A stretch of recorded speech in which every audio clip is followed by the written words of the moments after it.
Welcome to Part 2 of Legal, Professional and Ethical Framework in Prescribing.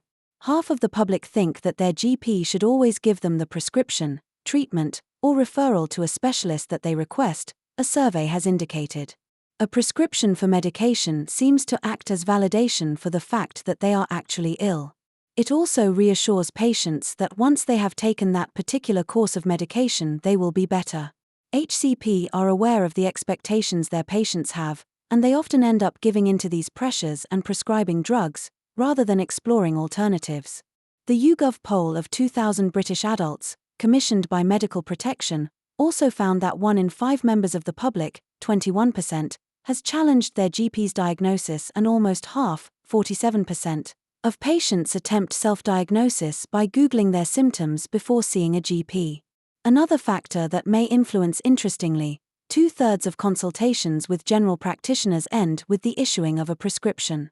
The decision to prescribe is influenced by many factors, to do with the doctor, the patient, the doctor-patient interaction, and the wider social context, including the effects of advertising and the financial incentives and disincentives for all parties.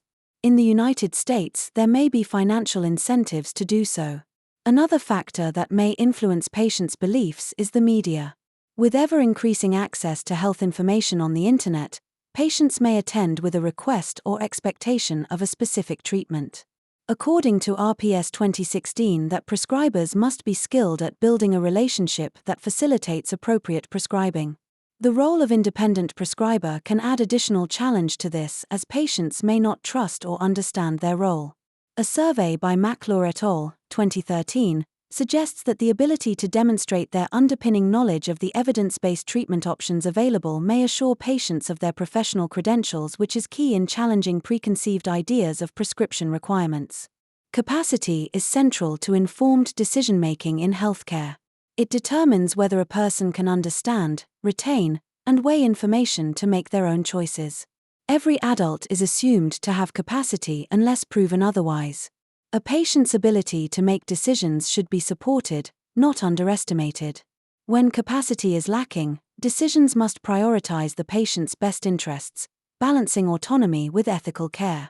The 2001 AHP position on covert medication states, disguising medicine without informed consent may be considered deception.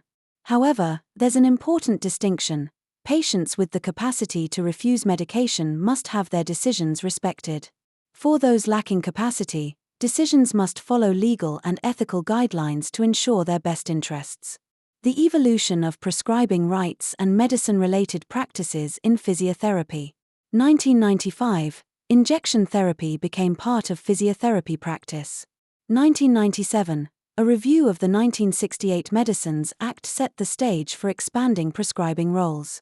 1999, the Crown Report introduced patient-specific directions, PSDs, and patient group directions, PGDs, to improve medicine access. 2001, NHS guidelines required PGDs to be approved by a doctor, dentist, or pharmacist.